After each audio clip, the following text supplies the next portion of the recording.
Let's call the meeting to order for the Deschutes County Commissioners for August 10th, 2022. Please join us in the Pledge of Allegiance. I pledge allegiance to the flag of the United States of America and to the republic for which it stands, one nation, under God, indivisible, with liberty and justice for all.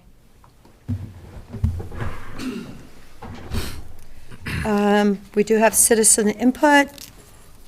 I don't see any forms filled out. We do have several comments. Here is one from someone on Bear Creek Road concerning the speed limit and traffic dangers on Bear Creek. So I thank you for that. And then we have another one concerning the wildfire mapping. And they sent a letter in, and their address is in Lapine. And of course, if they are aware, the state will have a meeting tonight at 7 p.m. at the Deschutes County Fairgrounds. So if they want to go and give their comments in public too, but we will be definitely passing those on. So thank you for those. And I believe we do have a plaque that we received that we would love to acknowledge. Yes, we did it with our help of Deschutes County. The USS Oregon was commissioned on May 28th, 2022, just a couple of months ago. Thank you for your donation, and we have enclosed the enclosed many items commemorating the commissioning. So this is from Jim Lasher, the co-chair of the committee. So we have this beautiful plaque, and is anyone here to take our pictures with it? No. So we'll have to take our pictures later with this plaque, but thank you so much, Jim, for sending this. It's printed on it. She flies with her own wings. So it's USS Oregon SSN 793 is the number. And we are an honorary plaque owner. So great job on us. That's a submarine. Yes. So I was able to be at Pearl Harbor earlier this year, in fact, and there's a lot of history of World War II. There's a whole courtyard of all the submarine stories that have were involved with World War II and their commissioning and their fate, some of them, their fate. So, for the people of Oregon, we represent Deschutes County. We were able to fund them. I think it was just $1,500, but really helped celebrate the commissioning of that submarine. So it's great to see us close the loop on that. And my most favorite history professor at the University of Oregon was Professor Doles. And I believe he was actually at Pearl Harbor, I believe when he was 17 that morning. His stories were outstanding. I think he taught at the school a long time, and amazing man and such a great history professor. So I thought one of my best. So in that memory. So we're doing something good. Are there any other comments? So we can go on to the consent agenda. Public comment? No one filled out any forms. Anybody else with any public testimony? I would like to come up. Sure. Can you fill out, get a sheet too, so you fill it up when you're done? And no one online. There's a phone call and one other person. Do they have their hand raised? Okay. Well, if there's any way to confirm if they're asking for public Yeah, testimony. could you check with them, Ryan? Please?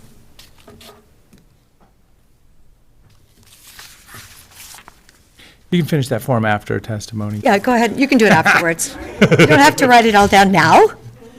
Okay. And my name is Piper Lucas, and I live at 65729 Old Bend Redmond Highway in Bend, Oregon. And I've been watching the hearings and am so grateful that you guys are spending really good time being thoughtful about psilocybin coming into the county. I really appreciate that. And listening to the Monday meeting where Peter Gakowski was basically asking for help from constituents to advise with the TPMs. I don't know what the legal process is to have a committee at large. Dave, I bet you can speak to that. But this is moving fast, and I know that businesses are really concerned about doing this in the most safe way in the county, and we don't want to make neighbors angry, and we don't want to do any of that. We want to provide safe therapy for people in our county. So I am just asking or imploring you guys to think about a way in which business owners, land use attorneys, and other people who want to do the right thing for our county to give input. But I'd like to reply to that and welcome. So I think of it as a scenario. So remember, that was a great memo we had the other day too, talking about rural service centers, rural commercial, Tumalo, Terrebonne, where are these places that it would naturally possibly land as a usage that's, opportunity to do it outright, conditional use or outright use. So the scenarios, the scenario would be a rural service center, a rural commercial, or that the unincorporated communities, existing building or a new building, production or not co-located. So just even a one-pager saying, this is a scenario, this is a potential opportunity that, somebody is looking at in this zone. Or is it, an EFU ask for a service center? Because there's some really interesting items in there. And when I asked Peter specifically, I said, well, what if somebody just has this great vision and it doesn't really fit our code, our historical code? It could be a hearings officer. Was it contemplated in the code? Is there a way to fit it in, or would there a code change be needed? So there's opportunities to put some of that on paper and put it through this process. Okay, great. So if I'm hearing correctly, you would like a one-page write-up of different service centers and what they're thinking about. Yeah, I mean, just as I say, I think as a software developer, a scenario, somebody rents existing building or somebody builds new building on rural parcel in, those zones that we think that there may be an opportunity, or a zone that wasn't even contemplated. So then that's something to work with.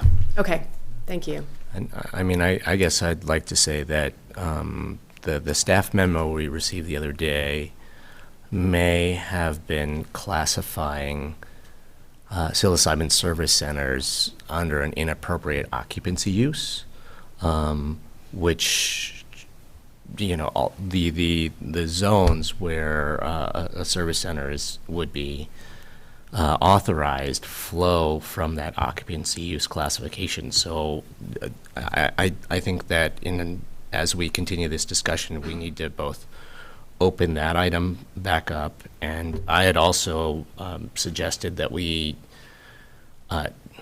starting from the top, try to think about these time, place, and matter rules from the perspective of constraining scale, because I think that's what people are actually really concerned about, is a huge psilocybin production facility next door to their house.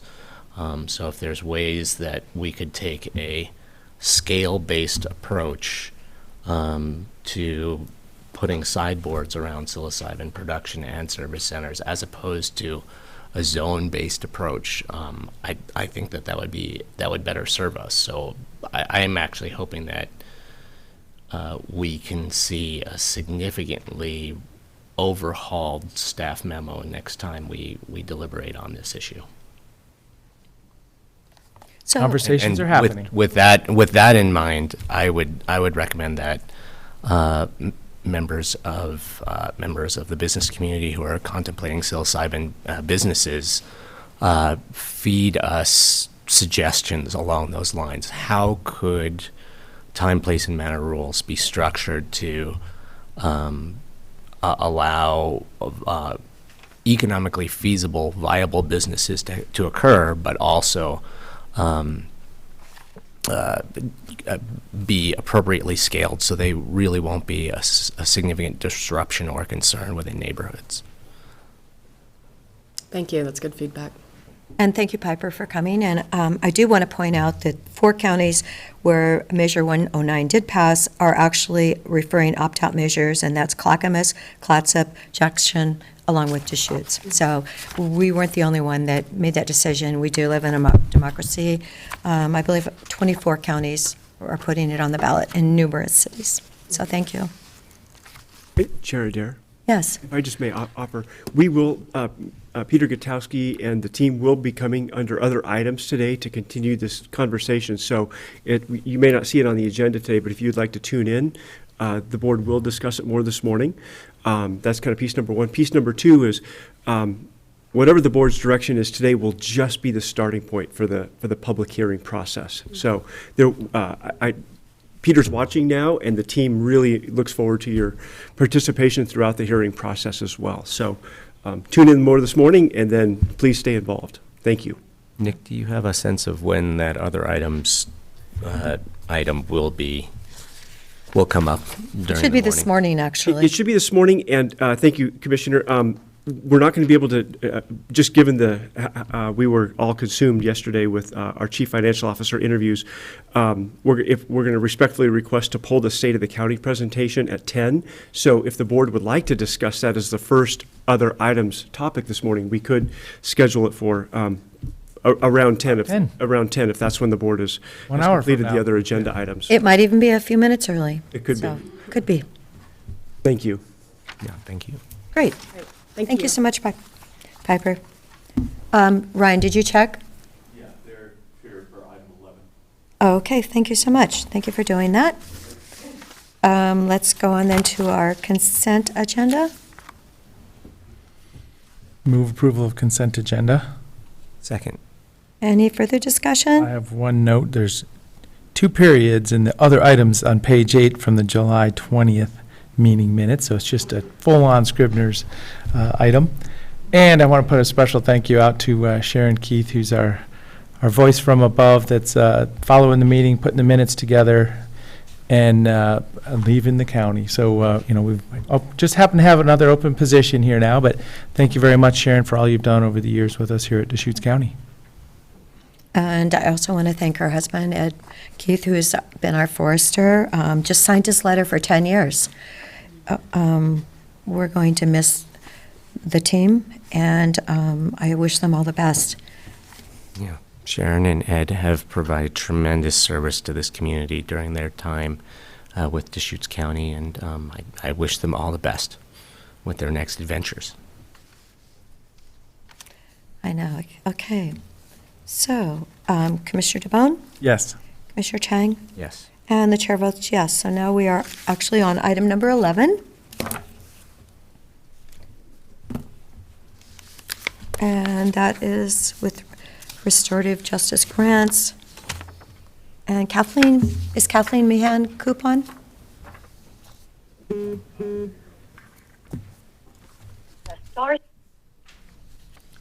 Oh, we heard you. Hi there. Good morning, Kathleen. Thank you for joining us. Good morning. How are you today? Good. It's much calmer today after yesterday. Our power came on at 7:09 this morning. It was off all night last night. Oh, at your house? Okay. Wow. We had like a major cloudburst. It was amazing. So, okay, Kathleen, do you want to go ahead and lead us through this motion? Yes. For the record, my name is Kathleen Mann-Coop, and I'm a management analyst for the District Attorney's Office. And I'm here today to request approval to hire 1.5 for our upcoming restorative justice, criminal justice commitment grant that will will fund the expansion of our emerging adult program. We're currently completing our pilot project, and we had applied for funding to implement the second phase of the initiative, and we've received notice from the Criminal Justice Commission that the review committee has recommended our proposal for and is now just awaiting final approval from the Criminal Justice Commission's board. And so we would like to receive approval to hire the 3 positions, the 3 half-time positions to implement the program, and to post those job announcements now with a statement saying that these positions wouldn't officially be hired until the grant was received and approved, to allow us the time to kind of get this project up and running, since sometimes it's taking a little longer to hire people. And this grant is specifically within the 2021 to 2023 biennium.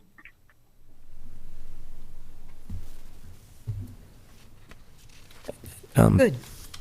Kathleen, could you give us a sense of how certain this award is at this point? I mean, is it just a formality that we're waiting for? Yes, that is my understanding. It is just a formality. The commission actually had more money than grants were received. So, and there was a little bit of a delay for our project, but from sitting in on those commission meetings and the board's meetings, they were in favor of our proposal. So I do feel that it is just a formality.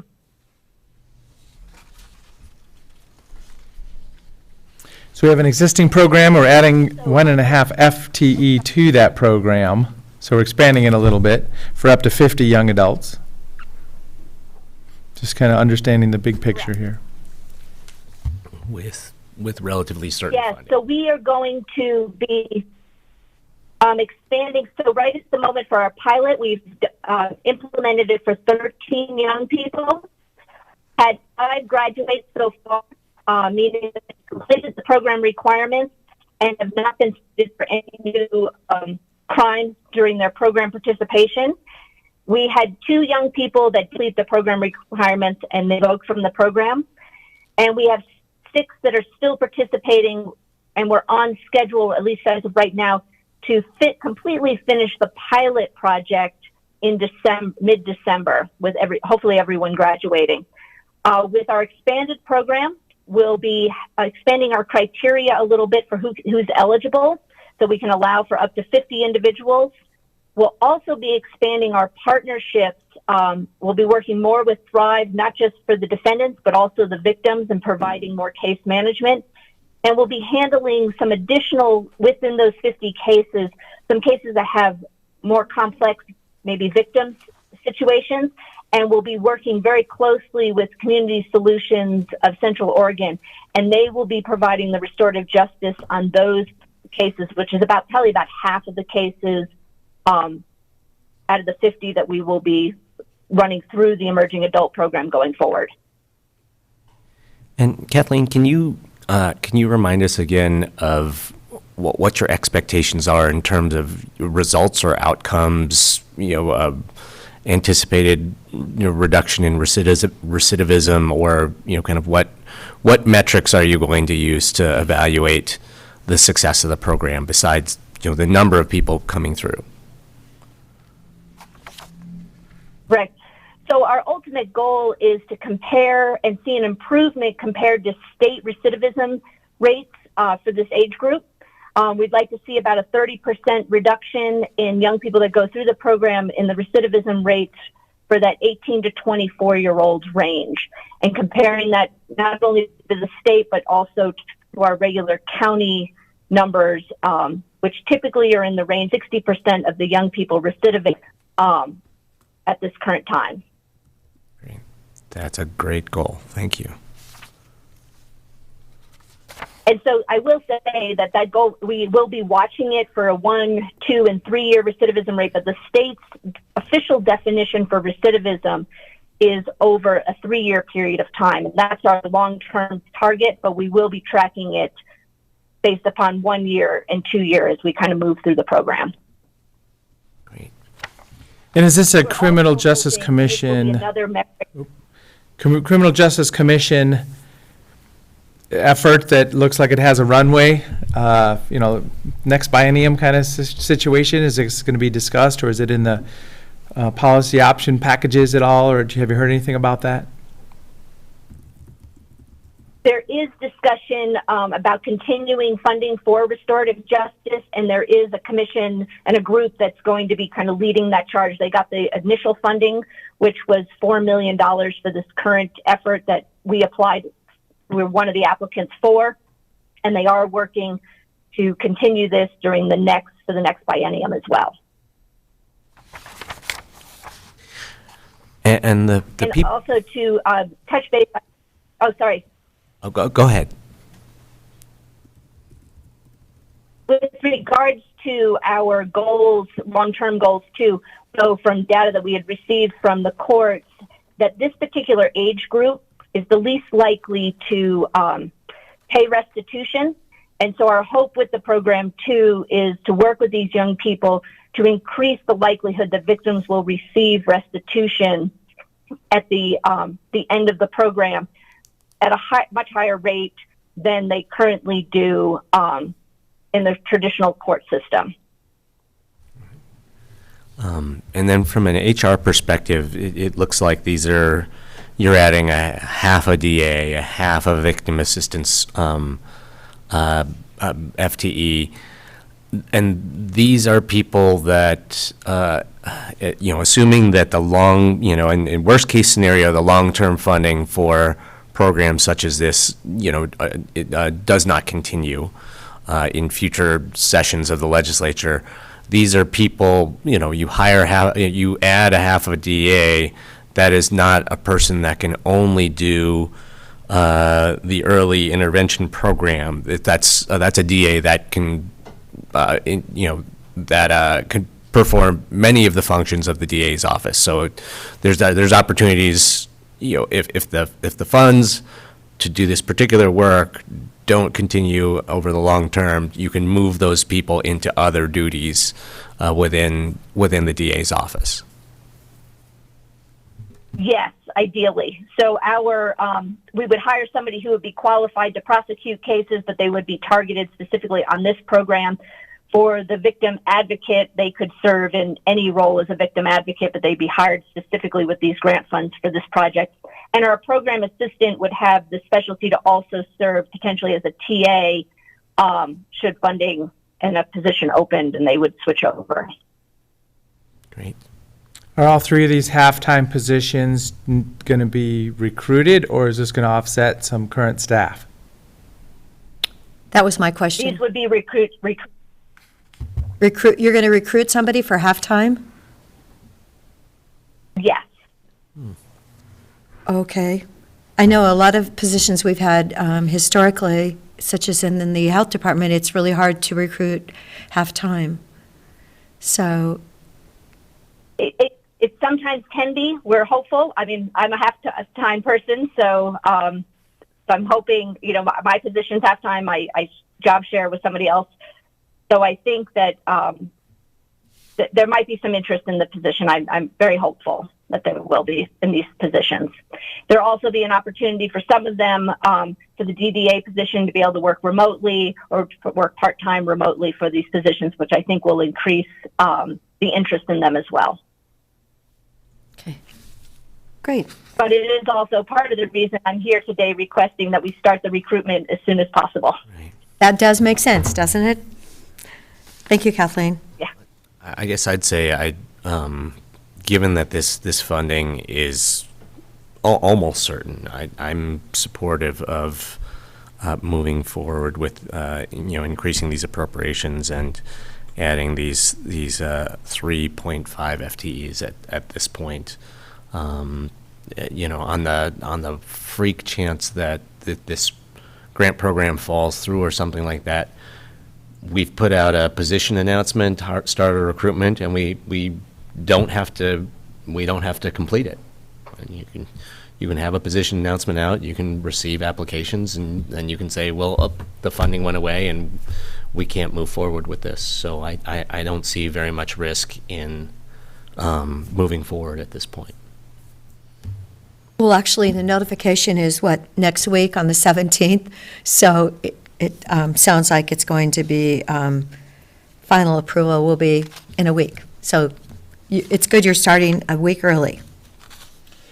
So the only other step here is, if and when future funding doesn't come and we have, these half-time positions, that'll be an annual budget discussion. So we'll just keep an eye on the big picture for the office as annual funding discussions happen.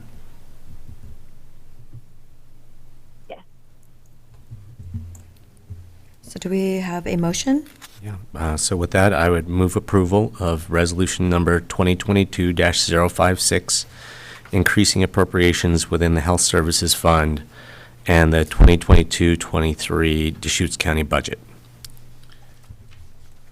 I think hiring 1.5 FTEs for the DA's office. This is not Health Services Fund. Right.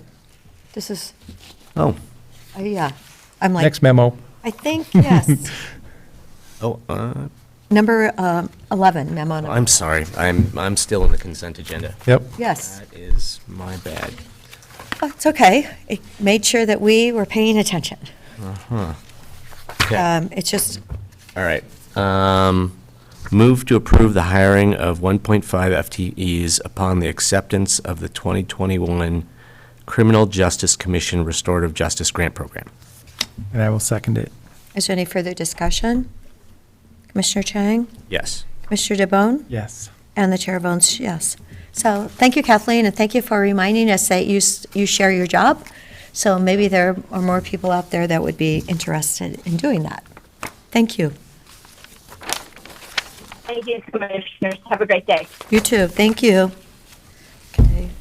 Now we have this second reading of ordinance number 2022-008. Yes, Dave? Commissioners, good morning. Dave Givens, County Internal Auditor, here for your availability for the ordinance 2022-008 regarding amendments to county code for the County Internal Auditor and County Audit Committee.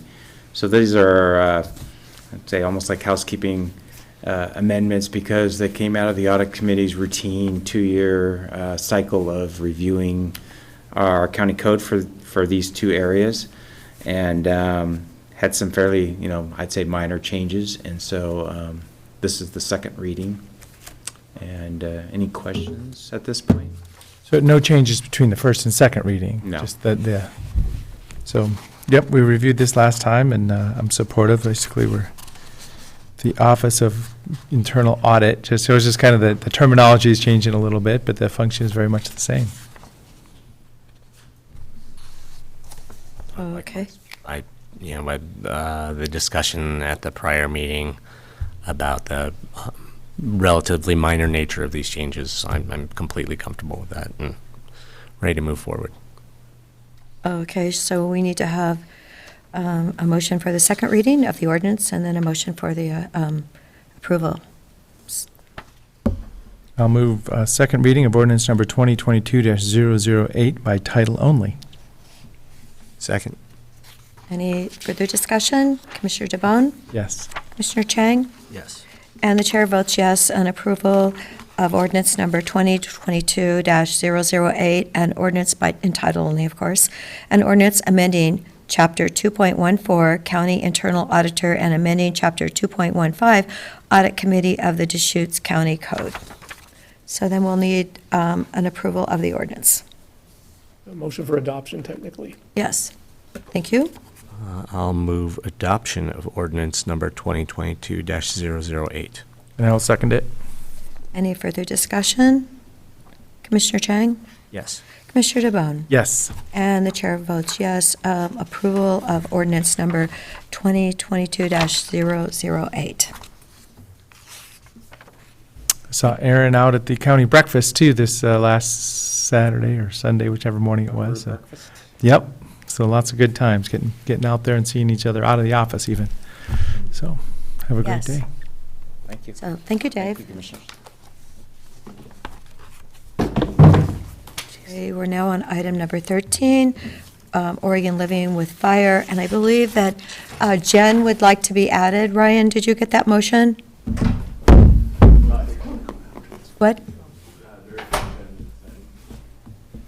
She needed to be added, Jennifer Fenton, on Zoom, to send her in the invite list. I did forward that email to Sharon, so hopefully she got something. You don't? Okay, will you be sure and add her? First of all, happy belated birthday. Thank you. Smokey and I actually share that day. Did you know that? Who's that? Smokey Bear? Oh, there you go. He was, what was he, 78? Yes. Yes, he was 78 yesterday. Yeah, So I'm a little younger, so. yes, you are. So congratulations for sharing that with Smokey.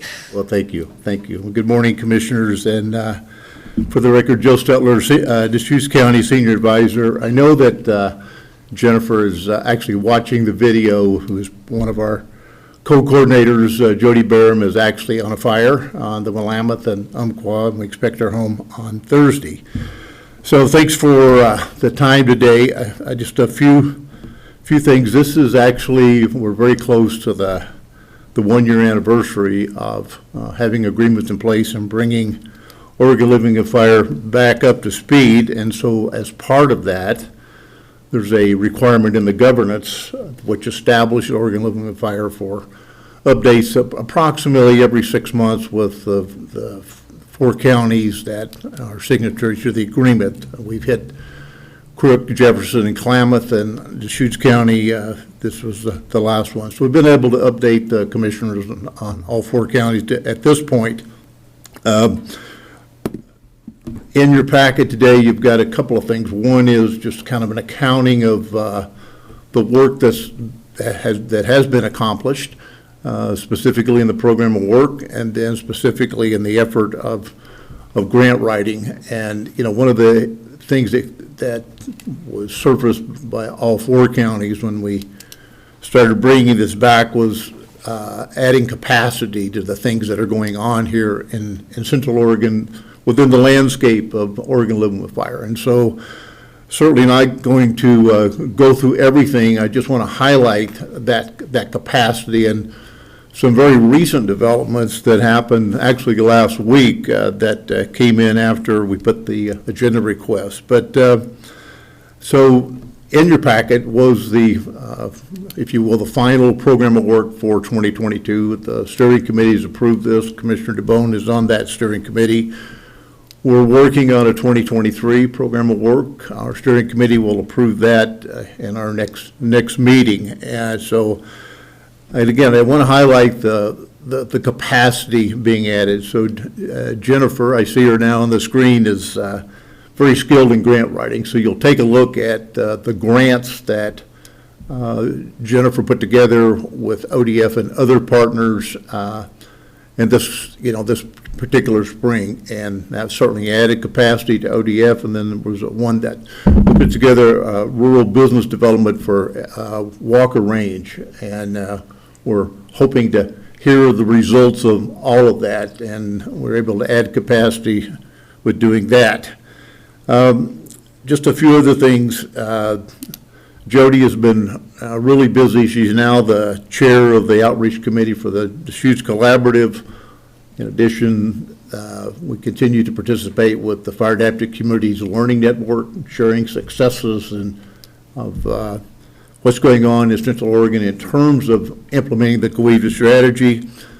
To that end, we've had a couple of sessions. One was a cross-boundary collaboration meeting that I'm pretty sure I know Commissioner Chang was there. I think Commissioner DeBone was part of that. February 2nd. It was a cross-boundary collaboration. And we brought Rick Stratton in with the Forest Service that shared risk assessment for our landscape that said if you only had $1, where would you invest those dollars? And so we had additional funding from 762 and certainly the infrastructure. So that was most helpful. And if you take a look at where implementation is occurring within our landscape, that risk assessment was a big step. And then certainly on June 2nd, this is probably, gosh, at least the 10th year that we've had we used to call them fire seasons. We call them fire year updates now. That was at the fairgrounds. I know a couple of the commissioners were present at that. Unfortunately, I was in Taos, New Mexico on a fire for about 25 days, so missed that, but I hear great reports on that particular meeting. Jody is also now the secretary of the Central Oregon Fire Chiefs Association, adding capacity to that organization. And then I suspect some of you are on the mailing list that we get the sometimes 3 and 4 daily updates on the fire situation in Central Oregon from Central Oregon Interagency Dispatch.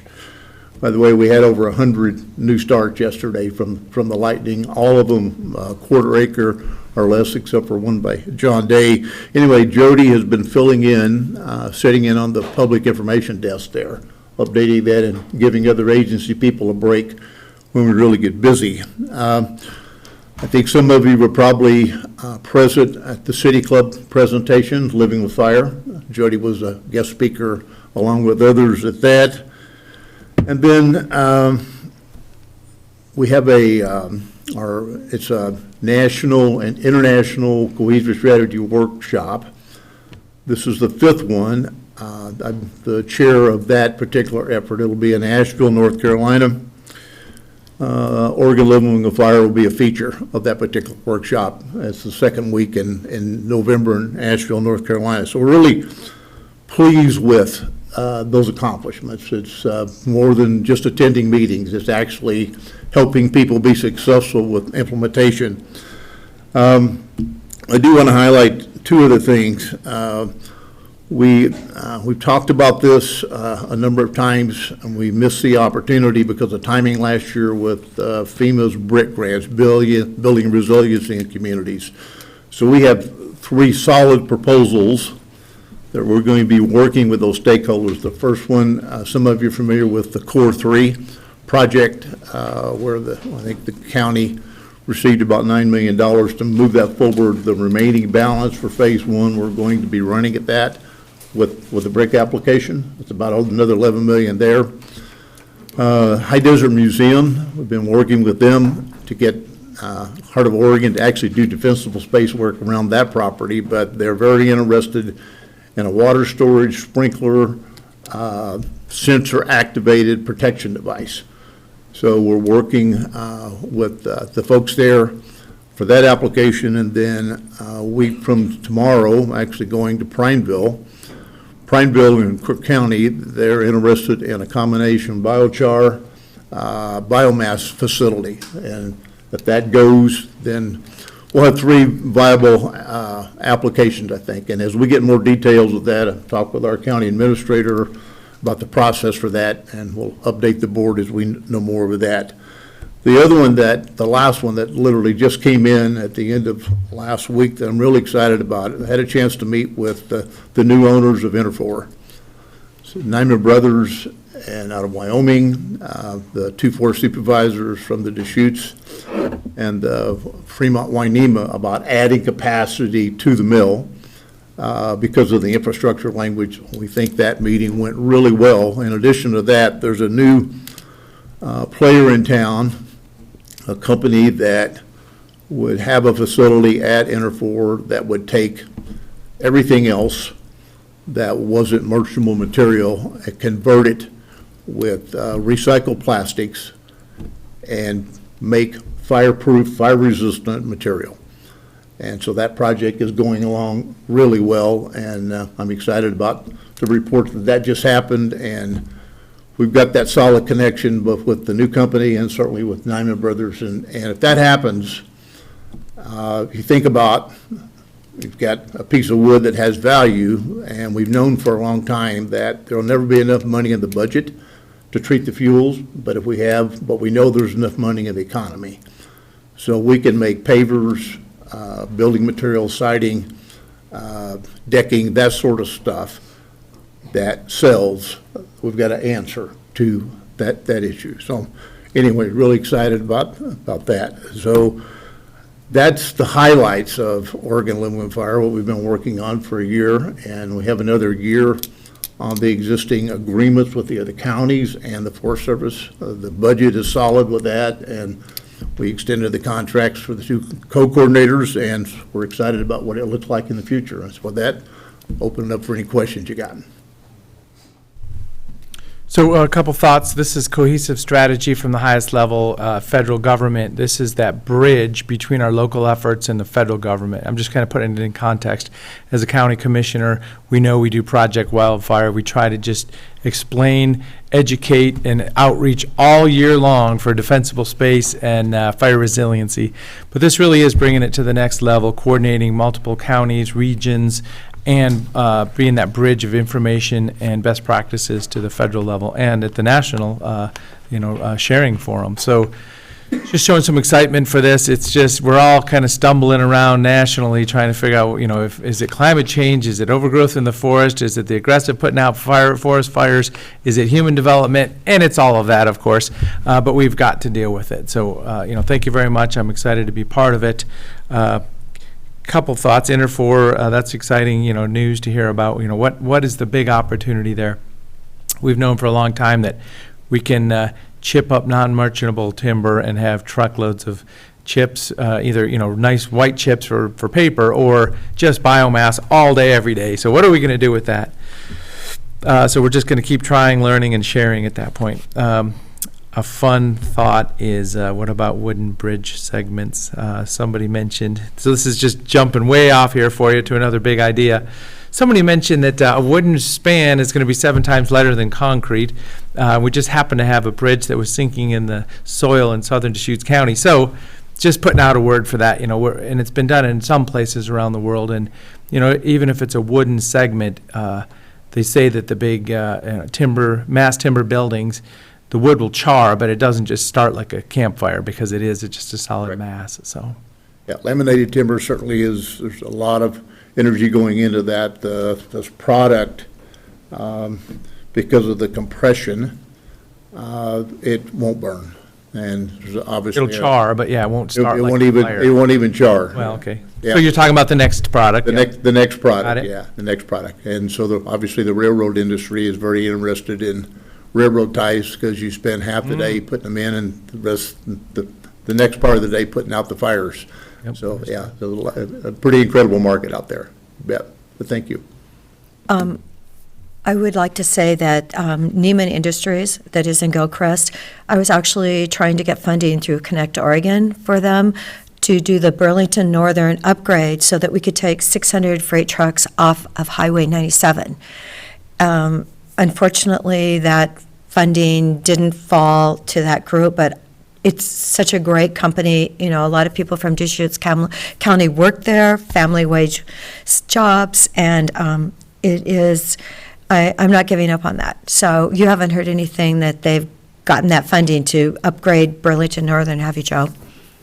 I appreciate that. I actually had a chance to meet the owner last week, and great gentleman, and turns out we have mutual friends in Wyoming, so that was a good start on that relationship, so. I actually was like the first county commissioner that went and met them like a year or two ago. Whenever they got here, I went down, they have mills in Colorado, South Dakota, and Wyoming, and yes, we do have, I had some connections with, I believe his son lives in South Dakota. So it was, it's really happy that they're there doing what they're doing. But one of the meetings that you just mentioned that we were at, you remember what happened in Boulder last winter when they had the fire that whipped through because the houses were all so close together? Yes. And they couldn't get it stopped. So I know those comments were made by several firemen at the meeting we were at, when you've always got to look at your building and what you're doing. We're always concerned with, okay, don't let the trees go over the building, your home and all these other things. But, Boulder, I think, really brought another fact in when you've got when you have the winds going. Bet. So it's, Yeah, those wind events is pretty tough. right. Obviously, that was structure-to-structure ignition, and because of the density, and unfortunately, we haven't seen the last of those, so. I know. And then the other thing, I want to remind the community that we do have grant funding up to it's a $250,000 grant for juniper removal if you have property next to BLM. So that's something that Nathan Garabee is going to be handling, I believe, next month, September. And I'm really excited about that, because if you look at pictures of Central Oregon 100 years ago, there weren't very many juniper trees. And they would suck 30 to 50 gallons a day, the big trees. And pulling roots is, when it's like an inch or two tall, the root can be like 14, 16, 18 inches long. Because I just pulled some the other day, and it's really frightening when you think about what the water they use when we only get 11 inches of rain annually here. They're certainly adapted to the environment, that's for sure. So. Yes, very adaptive. So, and they're using a lot of our moisture. Yeah, you bet, so. I'm really glad to hear that Neiman Enterprises is excited about the infrastructure bill investments that are going to be going into the Deschutes National Forest. I think that's an incredible opportunity for us to get a lot of good work done in the forest, but it's also going to be a significant opportunity to scale up fiber production for industry. And I would like to track closely the developments there, the development of new products and new markets, proceeding with that. And that actually, the composite operation you described, it gets to one of my big concerns recently, which is what do we do with non-saw, non-chip log material? We are going to see the implementation of SB 762 rolling out over the next couple of years, which will, I believe, result in a whole lot more defensible space treatments occurring across the landscape in the private residential property space than we are currently seeing. And we know that with what we're currently seeing, we're overwhelming our compost facility. We're putting thousands and thousands of tons, or tens of thousands of tons of material unchipped directly into the landfill. Yep.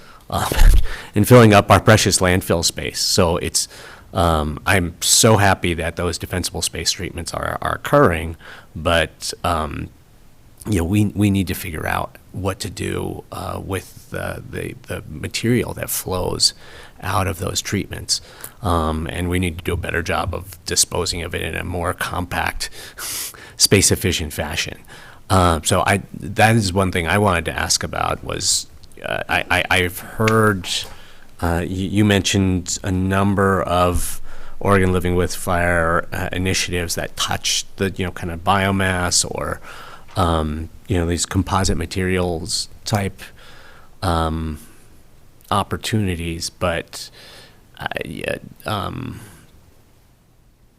besides new market development, which it has, I've studied that stuff for years, and I know that there's some opportunities, but it's not. The fundamental problem is that it costs so much to grind and move material to where someone can use it for a product, that it makes many market opportunities unviable. So if we're going to have all this material and it's going to be taking up large amounts of space in our current landfill or our new landfill, I'd like to get more serious about what we can do to dispose of this material in a cost-effective, environmentally sustainable way that doesn't have such an impact on our solid waste operations. Yep. I agree. It's the defensible space that's the problem our solution causes. Yeah. We solve one, but then we have a bigger thing. And the whole notion with the cohesive strategy is we're not going to burn our way out of it, and we're not going to cut our way out of it, and we still have communities to protect. So you got to focus on all three of them simultaneously to make a difference, in the wildland fire trajectory. And so, and I think what I see, I've never seen more opportunities for innovation, technology, utilization, that sort of stuff in terms of funding available, and then certainly, private investment. We and again, I will restate this, we knew as soon as we were able to take advantage of that material and take advantage of the economy versus the budget, we had a winner. And there's a bunch of stuff that's coming online with that now, so just proud to be part of it. So. Well, and so along those lines, can you talk about like how Oregon Living with Fire will approach that issue of essentially waste disposal, and what kind of value added you think the program can provide? Well, I think the value is the reason the new company showed up at the meeting last week is because of the connection that I had with that person and that company. And so that connection of connecting the folks like Newman with the new company and merging that together, conceivable. And so, for example, you talk about the transportation costs. There's a number of companies that are looking at actually doing the work right there on site, so it doesn't have to be hauled anywhere, which is the transportation cost. If these kind of things happen, we could be setting something up at not landfill and disposing of thing on site. So it's already there. So those are the things we're looking at, Commissioner, and I don't have any more specifics right now, and because some of this stuff, there's obviously some intellectual property that folks are waiting to see where the money is before they, tip their hand with some of the stuff, and I certainly don't blame them for that. But anyway, that's the value I see of those connections with the new technology, the new equipment, the partnerships, the relationships, that sort of stuff. And so that's the value we bring, I think, to the table, so. And so this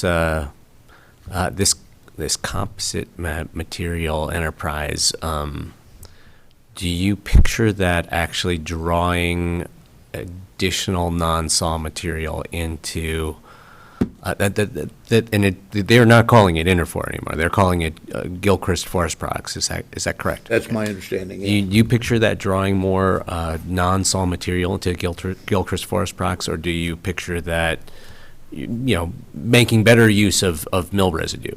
I think it's both, and I think it's we're treating this stuff on site, for example, rather than going through all the transportation costs of moving it from the woods. If you can treat it there with the technology, and treat it at the facility where the stuff has already been hauled in other words, you bring in a truckload of stuff. There's a bunch of stuff that does not get used, but treating it there, treating it on the ground, treating it at landfills, that sort of stuff, where you have that extra stuff, having the technology portable enough to treat it there and produce a product right there. Or so the only haul is the product once it's produced. So do you think they can actually make this composite material in mobile operations, not located at the mill? Absolutely. That's very interesting. Yes, it is. Yeah, very interesting. Yeah, you bet. So. Joe, is Jen going to add anything to the comments today? She is most welcome to, Jen. I asked her to be on so she could listen. She's been to all the commissioner meetings and been certainly value added. We're finding the two co-coordinators working out really well with different sets of skill sets. So Jen, if you have something to add, you'd be welcome to. Do you see anything, Ryan? Is she raising her hand?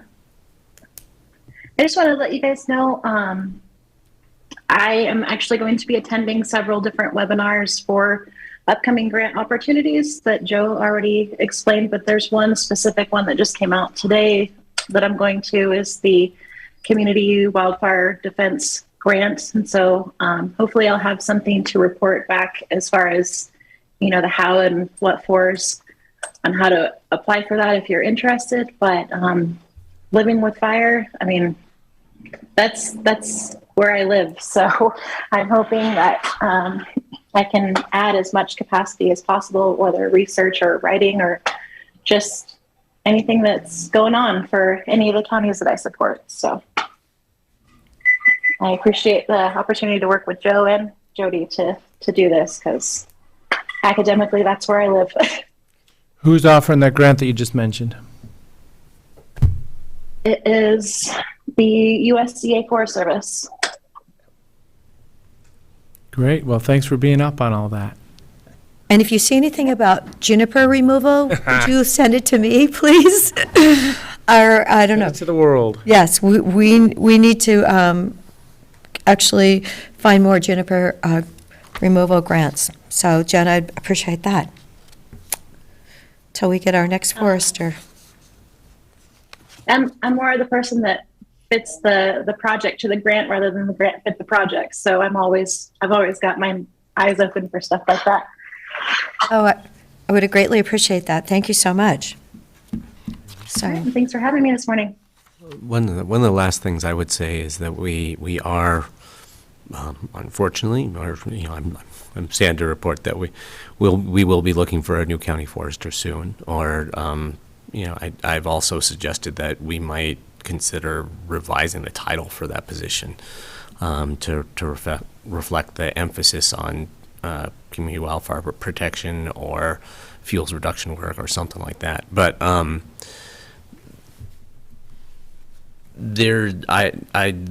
think that there are probably opportunities to optimize the relationship between Oregon Living with Fire and the county forester role. And it would be great to hear from the Oregon Living with Fire program about suggestions or opportunities to do that, ideas. as we go into this recruitment and, we started the recruitment, but as we go into this hiring and selection process. Okay, thank you. I'll be happy to work with our county administrator on that, so thank you.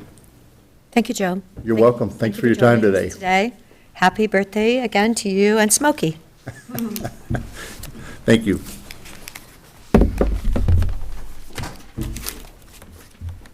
Okay, I believe, Eric? Commissioners, Eric will step in and just, here he comes, down the hall right now. He's stepping back and forth between interviews, watching the board meeting, so here he is. Okay, Amazing. okay. Thank you, Eric. You're welcome. For the record, Eric Kropp. I'm here this morning as the county's risk manager. The item before you is board approval to pay an invoice that is higher than the county administrator signature authority, which is, of course, $150,000. As background, we purchase general liability insurance and cyber liability insurance through a group called OPEEP. OPEEP is the Oregon Public Entity Excess Pool. So Deschutes County, along with Washington County, Clackamas County, and CIS. CIS is City County Insurance Services. So those entities together go out and purchase insurance. We're able to leverage our purchasing power because of that large group. And through OPEEP, we purchase excess liability insurance and cyber. The cost for the excess liability insurance is $121,000. The cost for cyber is $30,000. So when you add those together, we're just slightly over $150,000, which requires board approval. And I'm happy to answer any questions. I know, Eric, I remember you saying that the cyber went up. Was it like 15,000 last year? Or, I was curious.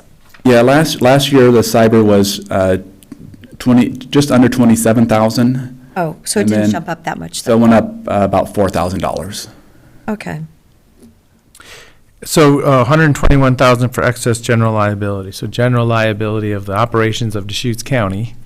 We have our big pool, and if something big happens when we break out of a claim number. Yeah, the excess general liability covers claims for over $1 million and up to $10 million. We are self-insured for any claim under $1 million. But if a claim grows and hits that over $1 million and up to $10 million, then our excess general liability kicks in. And would we schedule this in the future through our budget, or start doing this every year? Or is this just because it was 100 bigger? It's just because it went over 150,000. You know, the funds to pay for this are part of the budget process. And in fact, I tried to get, this is two different insurance policies, and we could have, if OPEEP would have given us two separate invoices, we would have been fine, and I checked with legal and It's good to finance. shed a little light on what we're doing here. It's not Yes. bad. So I tried to get OPEEP to give us two separate invoices. I checked with legal and finance, that would have been acceptable, but OPEEP would not do that, so that's why we're here today. No problem. And that's why we haven't done this in the past. And it's good to know that, cybersecurity is serious business. The moment that something gets encrypted and out of our control, it's going to be a bad day, and it has happened in the state of Oregon. But it's up to each one of us, just in our tools at our desktop, to be just prudent and careful about what we're clicking on. Yeah, and part of the purchasing the cyber policy is we have to fill out an application that talks about our current practices. And the insurers require certain things like the multi-factor I can't even say that word, but Authentication. Yeah. So at home, if you're logging on and you have to go to your iPhone to put in a code, that's all protection for the county and is required by our insurer, the insurance carrier. So it sounds like this has been standard billing practices. So how much was the general, excess general liability insurance the year before then? Last year it was the same. It was the same? Okay, Yep. so just the one jumping up pushed it over the 150 then? Yeah, when you add last year's amount, it's like 148,000, and then with the increase, it kicked us to 152. Okay. Well, that's good to know that that one didn't jump up. when you consider today's world. You would have expected it to. Yeah, part of it's kind of the purchasing pool. Okay, all right. Do we have a motion? I'd just say that, Eric, insurance is that thing that most people don't want to think about until they need it. So thank you for making sure we're covered and paying attention to this every day. You're welcome. At risk. I move approval of the Deputy County Administrator Risk Manager to pay the OPEEP invoice in the amount of $152,154 for excess general liability and excess cyber liability insurances. And I will second it. Any further discussion? Commissioner Chang? Yes. Commissioner DeBonne? Yes. And the chair votes yes. So thank you Thank you. for that. Oh, and just to remind people, I think Chief Krantz said on the news the other day, please don't leave things in your car, lock your cars, take your mail out, don't leave your mail in your mailboxes. Those kind of crimes are happening more and more, so it will help keep your personal rates down. When you hear about people losing their car because they've left it running with the keys in it, it's a little, makes it for interesting when you have everything in your car. So now we're going to skip with item number 15. We'll come back to that on Monday, and we will go to other items. And I believe the first other item will probably be Measure 109. Do we want to do that one first? Psilocybin? Yes, the psilocybin.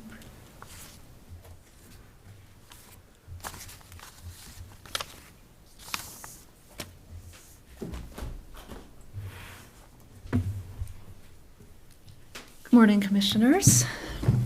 Good morning, Tanya. Thanks for having us. For the record, Tanya Saltzman, Senior Planner, Community Development. I have with me Peter Gutowski, Community Development Director. We are coming back after presenting to the board on Monday about Measure 109, time, place, and manner regulations, options for moving forward.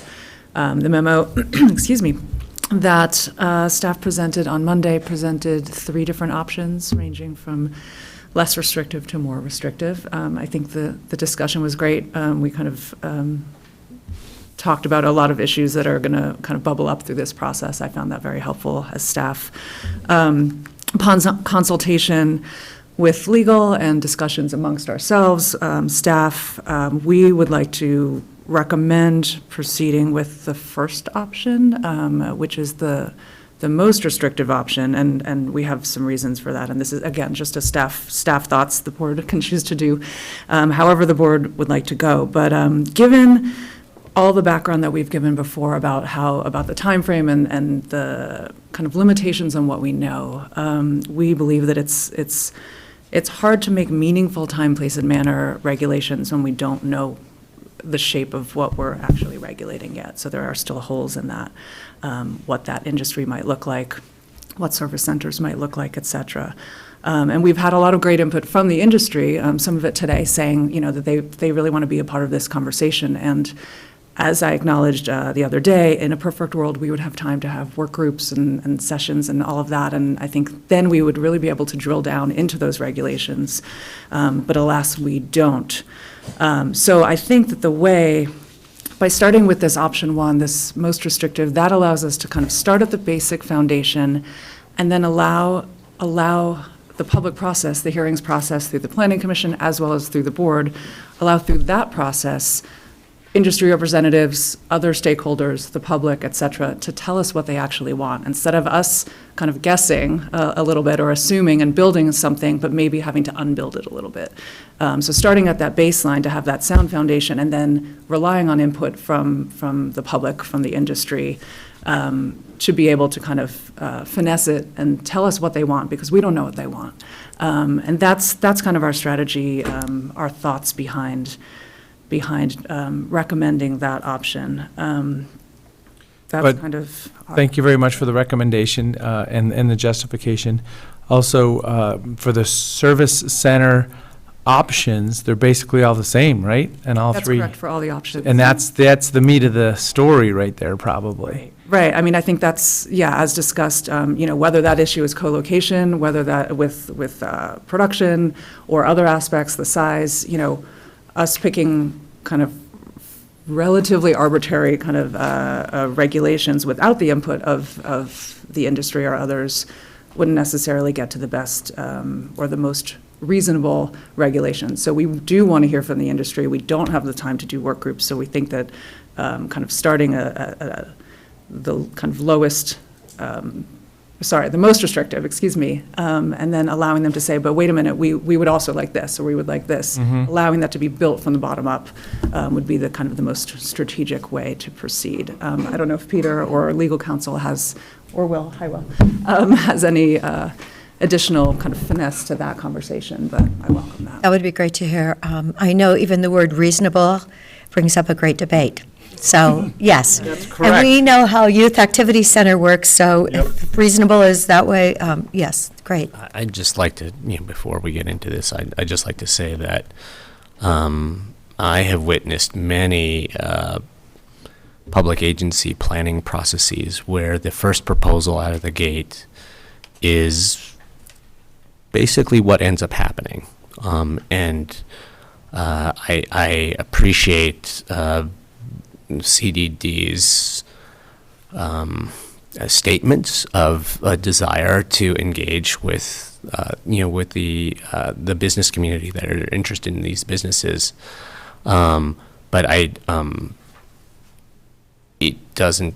Having seen a number of processes, public agency planning processes where the proposal that they put out is what ends up happening, and where public input actually doesn't matter very much, I am concerned about that potential with this set of time, place, and manner rules. I really I don't think that a set of time, place, and manner rules that don't provide opportunities for co-location of production and service centers is going to work. What we're doing with this set of draft TPM rules is we are trying to prepare for the scenario where we already have a measure on the ballot for November. We are trying to prepare for the scenario where the people of Deschutes County say that they want access to psilocybin services. And so to come out with an initial proposal that essentially does not make that access possible doesn't make sense to me. So I think that if what we're doing is preparing for the scenario where the people of Deschutes County say they want access to these services, that we should come into this process with that mind frame, as opposed to coming in with a highly restrictive initial proposal as a starting point. So, let me just, I would like to know more. Sounds like you already have it worked out, but what we heard during a public testimony was somebody's garage growing a product in 8-week cycles is going to create enough product for the region. One. So you're referring to a scenario that I don't understand. I mean, is it really viable to have that small production in a facility? Is it cost effective, or is it going to be more cost effective just to be able to buy the product in a controlled environment that the state defines for transferring it between the grower and the facility? I don't know this information. You're speaking like you have a real clear vision on it. Please explain, or we'll have industry explain it to me. I mean, I'm just saying. You've had several months to have discussions with industry stakeholders who are interested in these facilities. During that time, I have spoken to enough people that but not generically. Specifically, the most real viable business planned or completed business plan proposal that I've heard about in our community is seeking a co-located facility. And So nobody's come to me and said that? I disagree. Well, no, that's the information I have. We don't need to. I know who has spoken with all three of us, and I know that what they have shared, so I don't think you can say that you haven't heard about this proposal. I would really like to hear from county legal, if that would be fine at this moment. Thank you. For the record, Stephanie Marshall, Assistant Legal Counsel for Deschutes County. And thank you, everybody, for asking the questions and helping us with this process. There's several things that come to mind when I think about adoption of new regulations. The first is that we don't want to enact regulations that are arbitrary and capricious, and they could be arbitrary without input of the facts, as the basis for why we're regulating the way we are. And so that might lead some to believe that, we should go with the most liberal opening the door, but then that runs afoul of some other issues, which would be, we open the door to as many applicants as possible, and then we want to ratchet it back based on information that we bring in. Now we've got non-conforming uses and people complaining about vested rights and goalpost rules and all of that. So from my perspective, having been a land use attorney in both Washington State and Oregon for many years, and challenging, to be honest, regulations that have been adopted, the more information that we can have, a cautious, let's not just open it all up approach. That's what we've been talking about, legal and CDD, just to provide the most protection for the county, and not only with respect to the landowners that are going to want to put in applications, but for the patients that will be attending these facilities as well. I think we have to think about all the potentially impacted folks, not just the people that are going to be developing and producing. But I'll turn it over to Peter. There you go. No, thank you. Unless you have any other questions for me. Well, I'll just acknowledge, I I like the recommendation. Start with, the most tangible, most well-known, compatible to existing code, and then go from there. That does sound like a real good path, so I'm just acknowledging that. Chair Derek, can I just ask a follow-up question? Yes. Based on that, and this is also just for legal.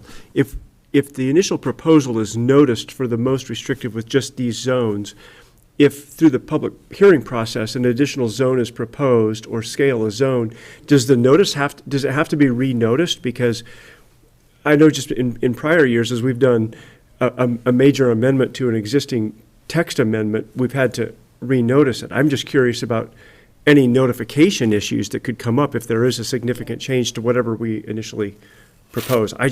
Great. Nice question. I would say yes, it would have to be re-noticed. And thank you for bringing that up. There are positives and negatives for being cautious and waiting in, on a more limited basis, and the procedure and notice requirements. If it's expanded out, that could be seen as a, more process, more cost, more time. Thank you, Madam Chair and members of the Commission. Peter Gutowski, Community Development Director. I just wanted to acknowledge that regardless as to whether or not the board decided to opt out and put the matter before the voters at the general election on November 8th, our approach would have been the same. We've talked about this over several meetings. When we got wind of the psilocybin program, happened in late spring, didn't even make the work program, as you recall. It was imperative that in coordination with County Council, we had the conversation with the board about what it meant to opt out and those tight timelines to work with Steve Dennison and the county clerk's office. And so with that limited or really precluded our ability to convene a working group, to convene stakeholders, to understand the industry as it's emerging. And as we've talked about repeatedly, the rules advisory committees that are being established with the Oregon Health Authority are still working and promulgating rules that need to be adopted by the end of the calendar year. And so for staff to to, even with the best of intentions, as noted by Commissioner Chang, to kind of try to figure out how to scale or co-locate, for us to offer amendments would be completely arbitrary. We would be, I mean, it's not even a guess. We would be just, coming up with some concepts.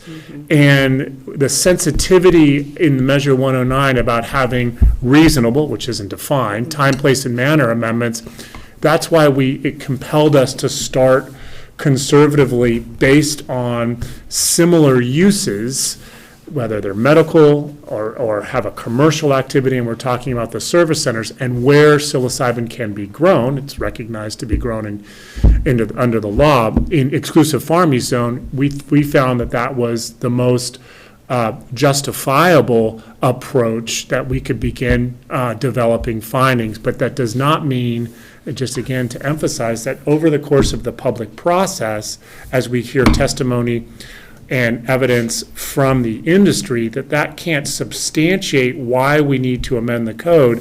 And ultimately, to the extent that, to Nick's questions about renoticing, I've always found that if the amendment is, if you haven't gone beyond the intent of the amendment, you can make an argument, I'm not saying it's dispositive, that the notice that you sent to the state, the notice for the public, it's still within the context of the amendment. But if you went out and we started, adding other facets to this amendment that got outside of psilocybin or were far more, and I'm not trying to put words in Stephanie Marshall's, mouth or context, but if we went beyond the scope of the project, we could find ourselves in procedural vulnerability. Well, I guess we'll know, we need to hear the testimony.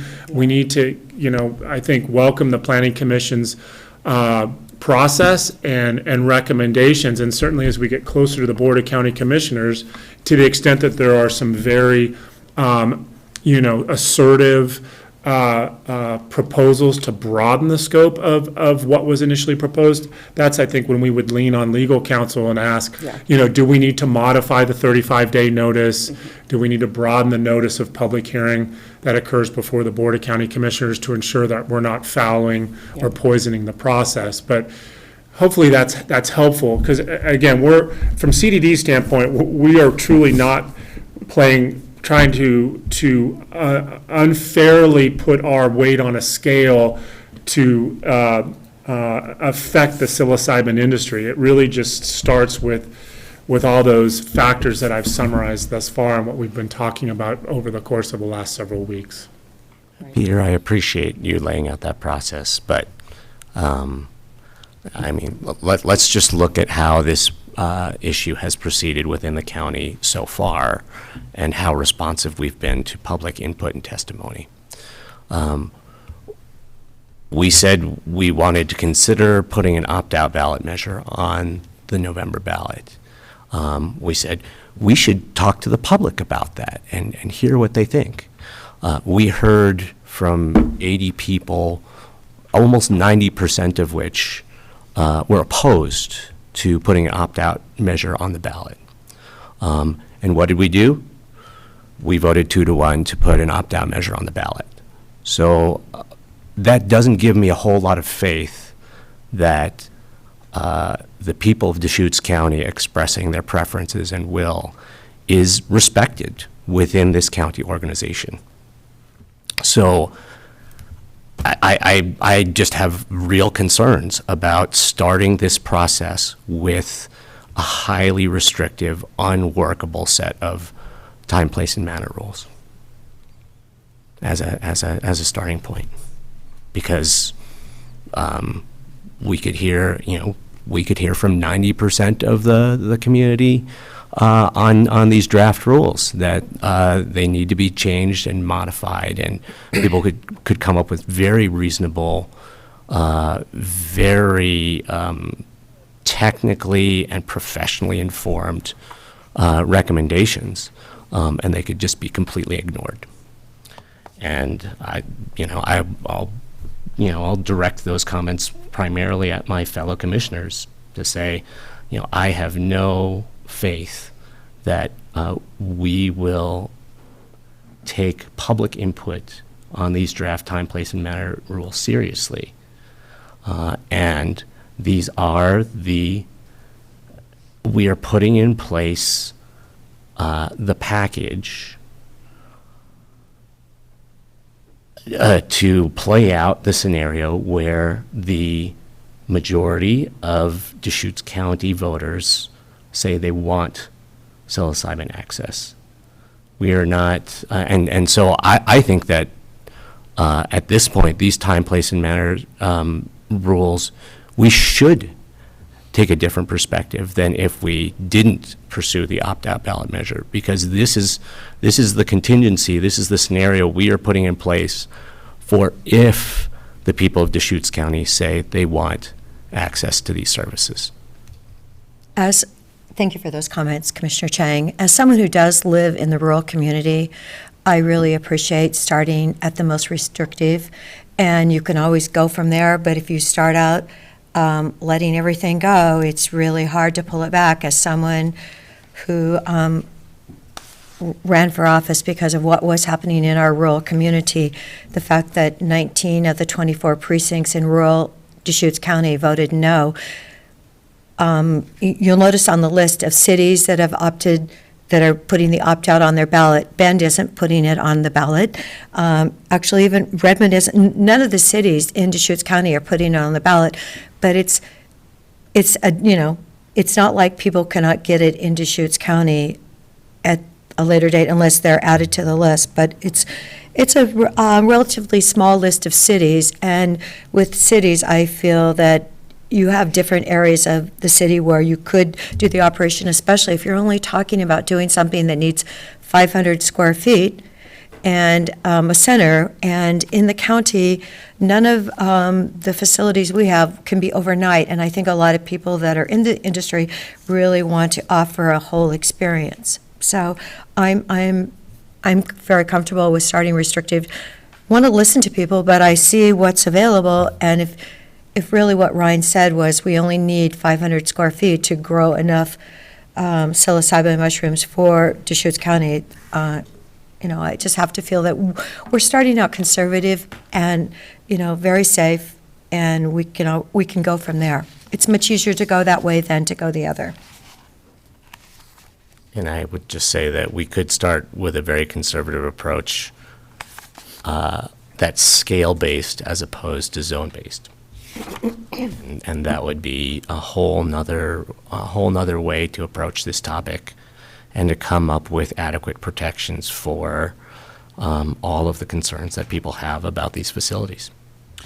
And I do want to thank Peter for saying that even if we had not voted to put it as the opt-out, your recommendations would not have been different. So I thank you for bringing that point up, Peter. And Commissioner DeBonne? Let's talk, scale-based is taking the whole kind of matrix and putting it on its side, I think. I'm just trying to understand what you're saying there. But I don't even think we have that opportunity. Scale-based on EFU, MUA 10, production and service centers, is that what you're referring to? And there's no path to a service center and an EFU parcel. I think we heard that there is a path. It is a cumbersome path.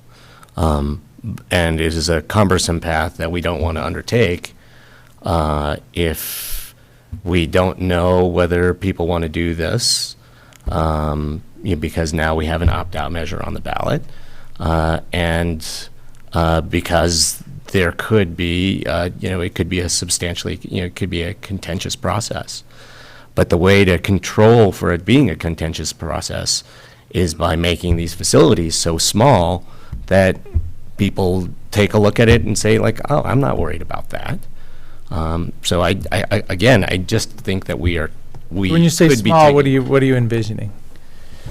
We've heard how small a planned business is going to be, and we could work off of that. We could buffer it a little bit and say we only want to see facilities this big. And so this is And where if I we did started that- with the scenario concept. A piece of paper says 80 acre EFU parcel, farming operations, hay is going to be grown. There's a residence on the property. That residence shall have a room that authorizes service center with a therapist. So one room, one therapist, closet full of mushrooms. I mean, is that a scenario you're talking about? I mean, I think it's possible. We really should we should have the discussions with the industry early in this process. Well, I and would we're gonna hear. I would prefer for us to do that before we put out a set of draft time, place, and manner, a draft time, place, and manner approach, because, again, I'm highly skeptical that, based on our recent performance in relation to this issue, that public testimony is going to be honored and utilized. Yeah, just trying to understand more. For clarity, though, I definitely support, using this option one as a known starting point, especially acknowledging that the use for that service center is the same in all three scenarios. So let's start working through that. Do we need to memorialize this in a vote, Dave? I think you have adequate direction. I mean, there's going to be more final action that would come forward, so this is just a beginning point. No need for a motion. And I'm open for conversation here, too. I mean, I'd love to know more. And that's what the industry, anybody that wants to come in and explain the scenarios that could be. Remember, we're 50 years into a state land use system that's locked down pretty hard. I mean, for us to just turn it on its side and say, oh, no, it's okay, for psilocybin, we're going to do this, even though we haven't allowed a lot of things over the years and it's really been shaved to a fine point. So I just don't see us throwing out the state land use system because, oh, well, psilocybin's different. You're defending, you're trying to defend the state land use system now. I'm just pointing out the state of where we are. How many dude ranches? And I've said that many times. I worry about the state land use system kind of running to ground about now, 50 years later. And we love a lot of the values in there, but there's probably some discussions to have. Sorry, Commissioner Adair. The state land Well, I use was just going to that's ask an about envelope. dude ranches, because I'm thinking like, what do we have? I know we have maybe one or two in the whole county, and I'm sure, could we ever get another one approved? So look at that, a dude ranch, and yes. So, just trying to think of an overnight that's legal, that groups of people can stay at, and, right, it really doesn't happen very often. I mean, can they be grandfathered? Well, they are grandfathered in. It is a conditionally allowable use. Right. But I do believe there was one coming up perhaps in Sisters, and then that one got pulled off, didn't it? Isn't that what happened? So, I remember that one. and I don't think I've seen it back. So maybe they gave up their dream. Stephanie, are you familiar with that one? Commissioner Adair, I might be familiar with the one, there was one that came before me as a hearings officer, but that was 2 years ago. Right. So it's probably something different. No, it was that one. Oh, it was that one. Oh, yeah, no, that's what I was thinking of. that Oh, well, there you go. There was something out there, and Yeah, then- yeah, I remember they modified their application. They had, some was going to be in the existing home, and, but yeah, it's been a couple of years, and I haven't really heard anything since I issued a decision on that. Okay. So, yeah. I know Long Hollow is down on Holmes Road. Yeah, right, So- right. But I think it historically probably has been here for, decades? Just to finish off the point about the state land use planning system. So we have a state land use planning system. We see legislation modify our state land use planning system on a regular basis. We were just talking about SB 391 the other day and about the envelope that SB 391 allows us. Similarly, Measure 109 provides us with a new envelope that is of things that are authorized within the state land use planning system, and it is our opportunity to shape that envelope the way that we see appropriate. Just wanted to clarify where I think this fits in with our state land use planning system, which to say that the state land use planning system that you rail against almost every meeting needs to be honored by excluding these uses is, I think, not appropriate. And but I would also like to before Stephanie leaves us, I would like to ask her to talk about some of the vulnerabilities that we may have during this process, in terms of coming up with a time, place, and manner of rules that are either that could be viewed as unreasonable, legally unreasonable, and what we need to be thinking about and how we need to be protecting ourselves from a youth facility center type situation. Thank you, Commissioner Chang. That's an excellent question, and when a county or a city is looking at what is a reasonable regulation, the purpose, the police power is there to protect health, safety, and welfare. So, we're looking at all three components, and the understanding, or maybe the starting point, is that any regulation, any ordinance adopted is presumed to be advancing the health, safety, and welfare.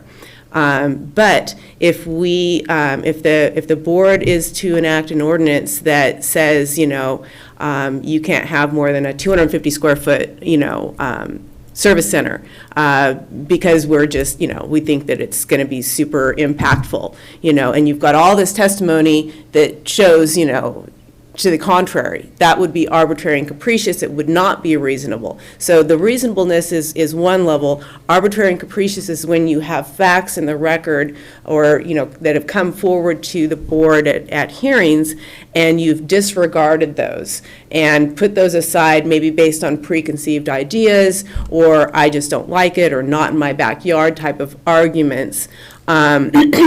So it's a process, and I agree. I've only been here at the county for a week and a half, but even without the opt-out, we have to go through this process, and there is a lot of fact-finding. There is a lot of information that we need to take in. So I think that the challenge of adopting reasonable time, place, and manner restrictions is heavy with this compressed time period, and unfortunately, the way the law is written, if we don't adopt them and the opt-out fails, then people can just go ahead and put applications in, and we have really nothing. We're going to be looking at what's a similar use. So, we're kind of between a rock and a hard place.